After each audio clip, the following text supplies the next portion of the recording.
If you are logging into MyTEAM today, this is what matters. Happy Sunday, everybody. King of the Court is starting to wrap up. Plus, we've made even more transactions in the auction house and another major purchase to the lineup. Let's dive right in and see what matters today. We are well on our way for the college player challenges.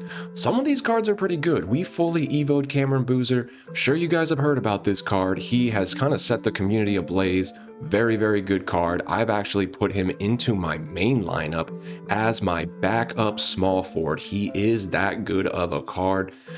I did try to glitch a few things. Before you evo him, you can boost like badges that are gonna get boosted to silver in hopes of getting it to legend. It doesn't work. I think it's a couple badges, like Challenger, for example. I boosted his Challenger to silver when he was a pink diamond, and then hoping that after I evolved him, it would boost it to legend. That unfortunately doesn't work, so don't add any badges until you fully evolve him, but the card is very good. The college female players, they're okay. Like this Lauren Betts card dunks. It's kind of funny. Again, still worth to do, and you do need to evo them to get the final reward, which is the 7/9 center card we all want. But for today, it's just one new card and another really good budget card. People are already excited about him. Once he's fully evolved, he does look pretty nice. The game is 2 6-minute halves, and you can absolutely stack these challenges. I got a bunch of points for Lauren Betts when I was playing the Henry game. I don't quite have both of these evolved, but I think it's fairly doable. Like once you unlock one, start evolving it, and then tomorrow when you're unlocking the next one, you can continue evolving. So like Henry, we won't maybe get fully evolved today, but then when the challenge tomorrow comes out, I'll use Henry in that challenge and keep evolving him. Slowly but surely, we'll get those evolved. And then there is the bonus challenge. These have a daily timer. It is nice because it's super easy. If you're gonna unlock him, you might as well just put him in the lineup and get 5 points, assists, and rebounds with him. That same day, you get a free Hall of Fame badge and this daily bonus college exchange piece, which we know goes into this exchange right here. We don't know what cards are coming out of here, but we think they will probably be alumni dark matters. Could be a pretty good card. Might as well get that done. So that's really the only new challenge today. It's going to be one of these every day, so you can pretty much guarantee on that. Plus the daily challenges, it's play single player, free 5,000 MT. We always appreciate that. Greatness can still be getting done. I know people are getting Wade. He is in my main lineup. He's a great card. A lot of those greatness stats can go hand in hand with some of these stats. You know, if you need assists, this is perfect. She needs points. One thing to note, not all the evolutions are 250 points. For Olivia Olson, it's make 53s. I will have to see what this Henry Besar card, I'm sorry, I'm probably saying that wrong, but the Henry card, we will see what his challenge is, but for now it's just the first evolution is play 5 games. But again, these could go well with greatness, specifically if you need like rebounds or assists, because most of these players need points from what I can see. For Season 5, nothing new, just get the fabulous challenges done, a free Hall of Fame option pack. Doesn't quite move the needle like it used to. I think last season Hall of Fame option packs were a bit more rewarding, but considering they're giving us a free Hall of Fame badge every day, not quite as worth it, but still something to get done. It's low-hanging fruit and it is free. Other than that, if you do have the Pro Pass, last day to get 150 stats with that De'Aaron Fox. If you did get the Pro Pass, definitely worth it. A free legend badge we take. And the rest are just ways to kind of track your overall wins in certain modes and some rep rewards as you level up in the season. Down here, nothing new, just the signature challenge. We got half of it done. We'll play the other half in just a moment.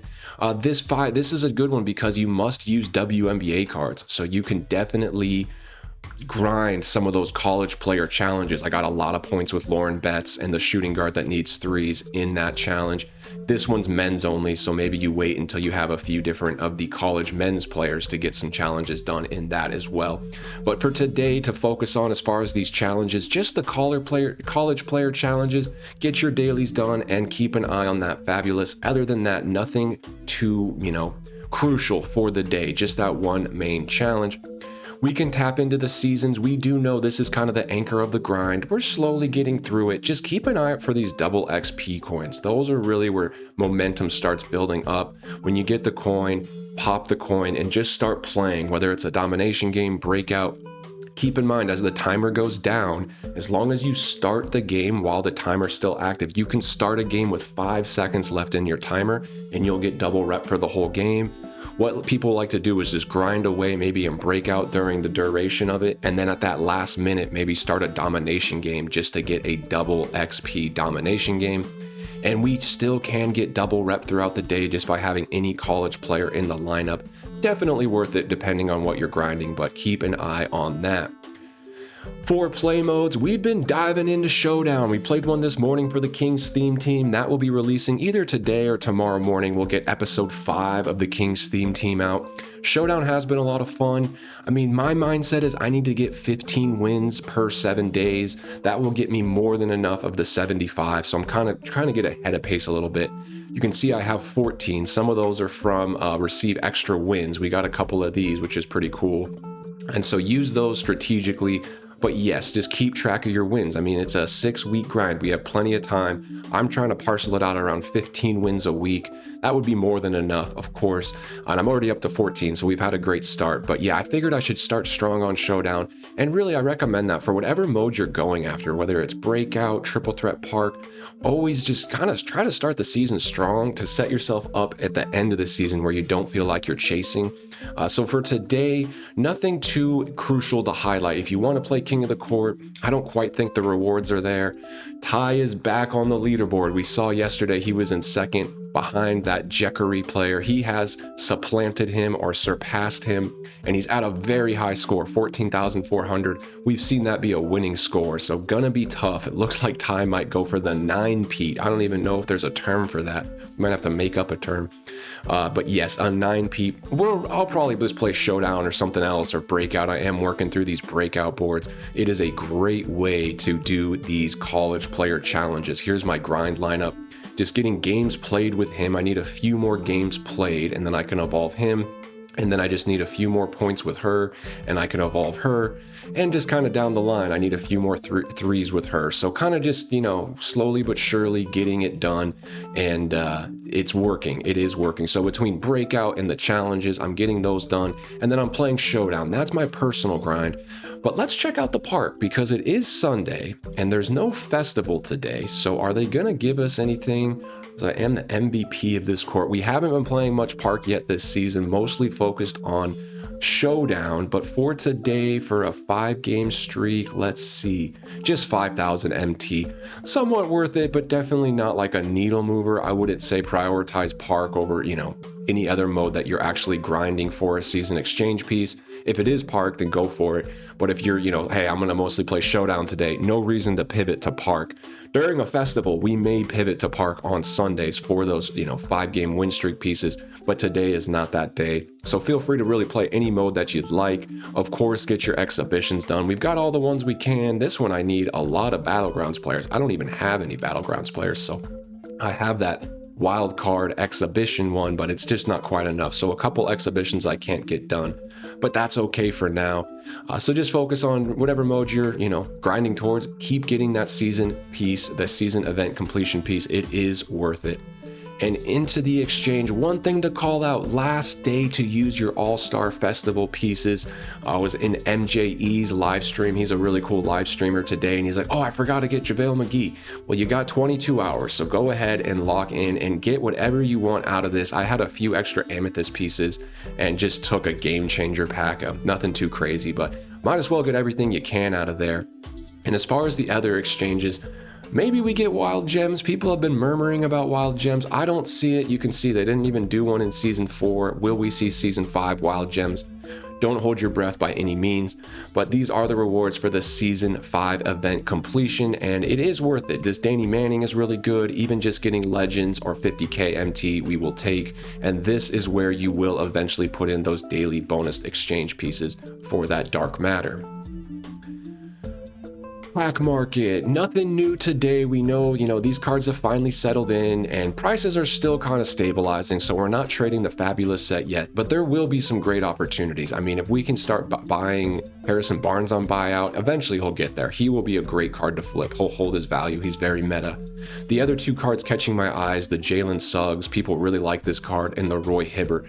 I think those three, even Josh Childress, could be really tradable. We'll see about Keegan Murray. He is good. I like him on the Kings theme team, kind of a Swiss Army knife, does a little bit of everything well. Just got to see where his price gets. So not a huge impact on the market. The market's really tightened. Thursday, Friday, it took a dip for the new season. It's already tightened back up. We will look at some of those all-star cards here in a second. Those prices have gone up across the board. We've been tracking them, so we're pretty aware of what's going on. Into the auction house, we have been buying and selling so many cards. So these are all the cards I won recently. As you can see, the bid method is just so effective. I'm getting thousands of MT on every bid. And I know a lot of you are like, well, I'm getting outbid a ton. Don't worry, you're not alone. So am I. I'm constantly getting outbid, but that just means you're doing it right. That just means you're really putting aggressive prices. As long as you're winning some, that's like, to me, it's completely validated because yes, I get outbid, but then I win sometimes with 4,000 MT back. Like that's going to be profit. Usually my max bid already has profit baked into it. So when I get 4,000 back, it just means there's going to be even more room for profit. And you can see some of the cards I sold. I mean, this is an Amethyst Derek Queen. We still trade them. Max Raynaud, a great Amethyst. But other than that, it is just a ton of all-star cards, a few other meta, diamonds like Anthony Black. We can still get good deals on that. But across the board, this is actually an Amethyst Derek Queen. It is a lot of all-star cards. And we did make an upgrade at my shooting guard, so we sold the Grant Hill we had. Nice to see that we got some good MT for him.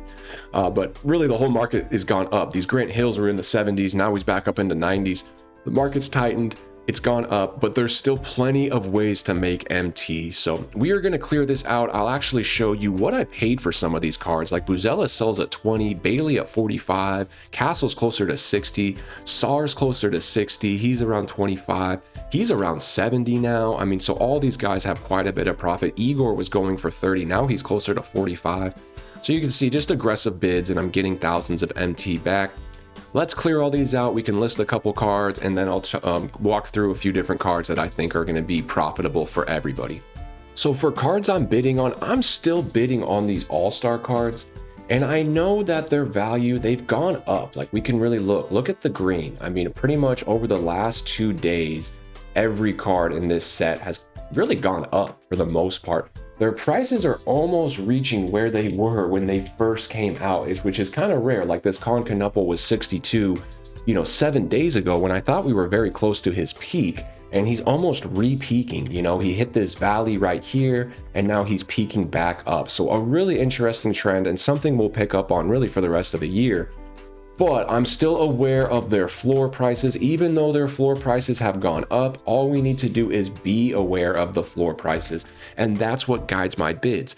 Igor Demon is now a 45K card. I can bid up to 35, 37, and really across the board. Dylan Harper's closer to 60. I'm willing to bid up to 50. Zachary Ricochet is closer to 45. So still just work your day bids. It's a great set to trade. I was talking about this while they were still in packs. Now the floor has really settled. Even for a card like SAR, I'm just randomly picking one right now. Come in here, understand his floor. It looks like it's 80, but it's really not. There's a 66 that's not selling. There's a 64 that's not selling. So his price is really closer to 60. And I think that's what I have on my sheet for him. Maybe like 65. Oh, sorry. Maybe like 65 for SAR. Let me just see what I put on the sheet.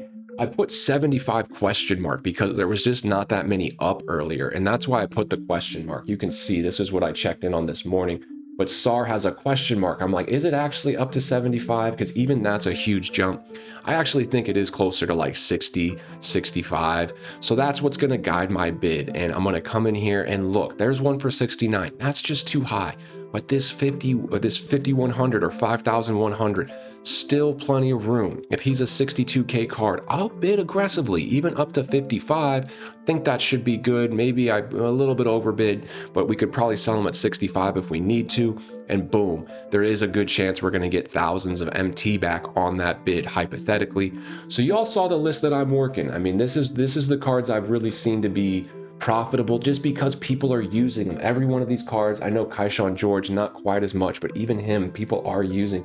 But these are the cards that people like to use. Buzelis, Bailey, Igor, Edgecombe, Sar, Concanupple. Take a look at that list. And on a daily basis, when you got 15, 20 minutes, just go through that list. Like Dylan Harper, I'll just check him, at any point in the day after it's been a little bit. You can see I've already been here recently, but not that recent. Between this 50-minute mark and hour 05, I have the bid, hour 55, I don't. So that means I haven't been here that recently. Again, what's his floor? It's about 60 is what I'm seeing him go for. So we're pretty confident in bidding about 50. As you can see, the other one is up to about 50, probably pretty close to my max bid there, but let's see if we can win another one at 50 and just go through the list, make the bids. When you're searching the bids, if you see an anomaly, like maybe I open up this Dylan Harper and that bid's not enough, but that's just fine. Maybe I saw one listed at like 45. I just scoop them up real quick. But for the most part, I'm not really looking for buyouts. I'm looking for bids. Like even that one at 57, I won't buy it out because I can probably win one on bid for 50 or lower and make even more profit.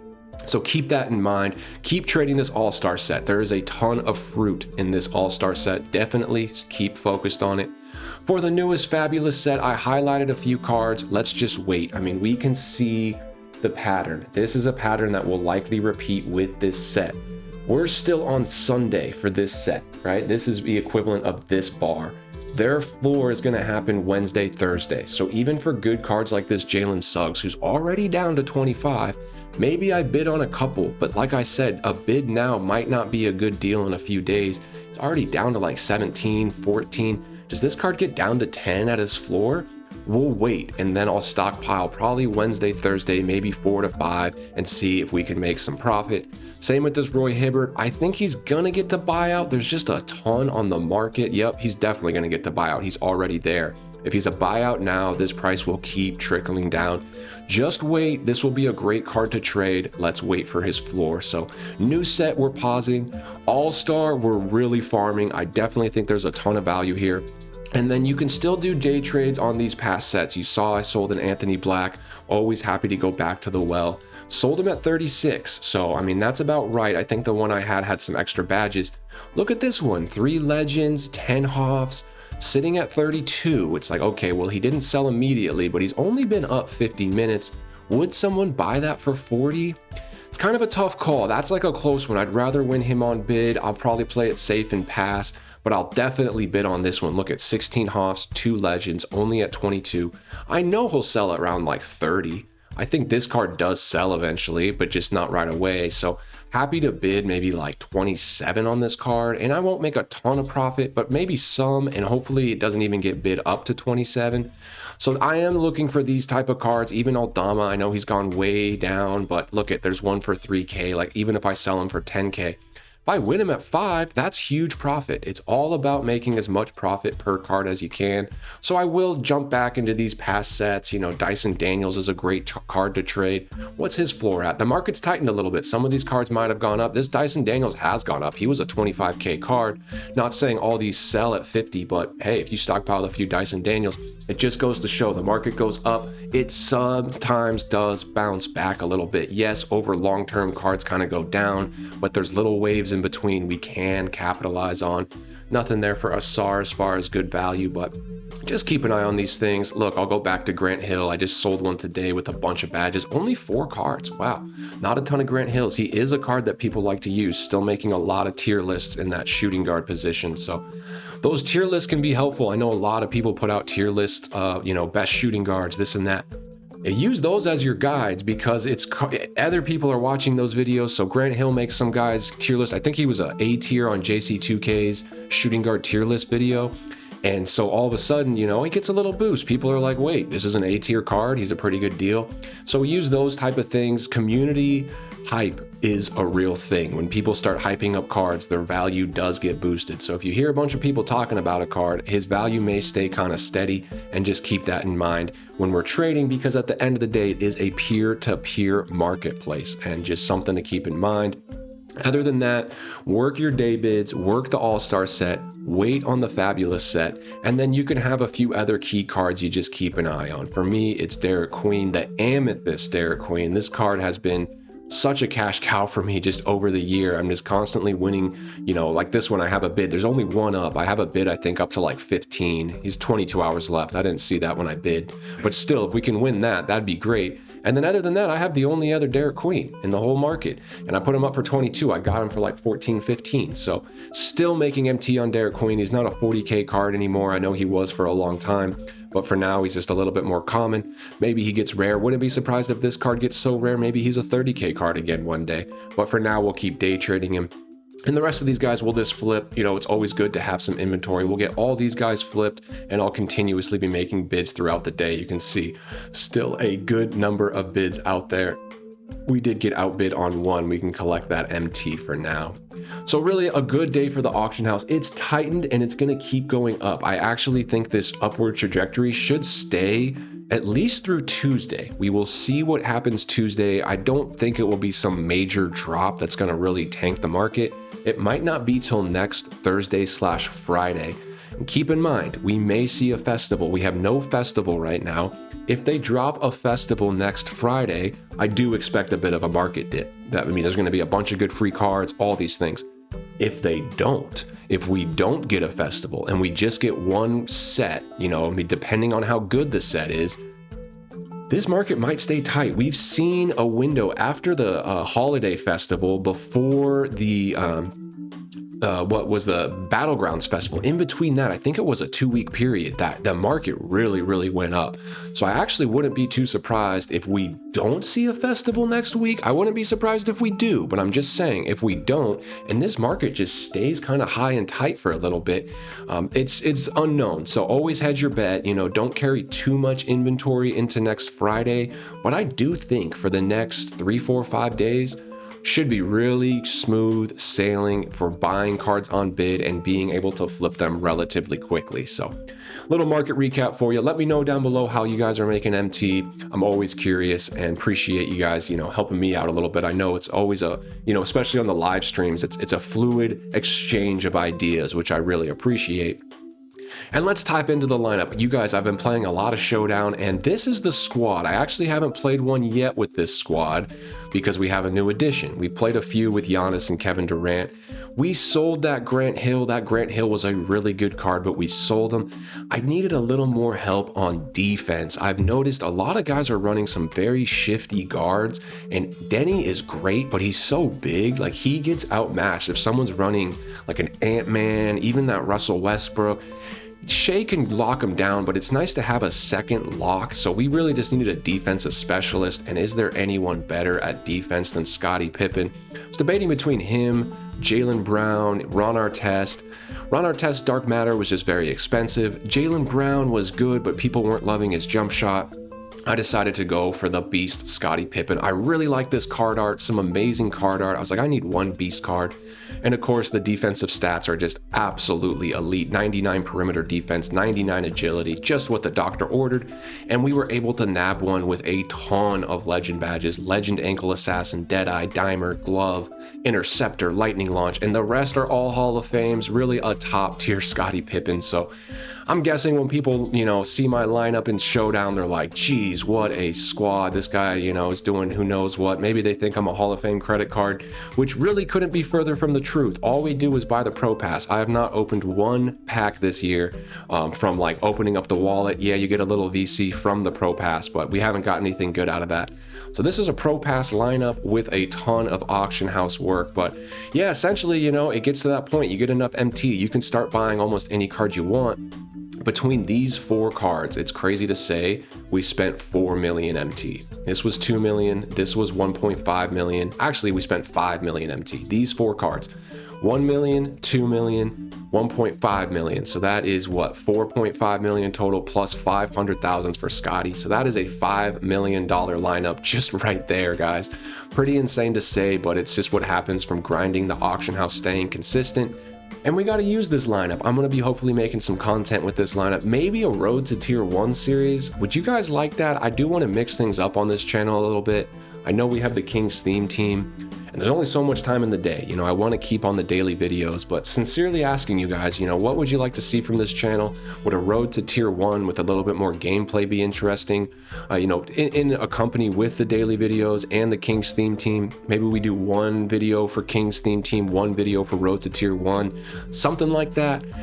And even so, man, road to tier 1 is an interesting road. It's going to be sweaty. I'm not saying I'll guaranteed get tier 1, but I'd be interested in trying. I'll probably try either way. I am having fun in Showdown using that lineup.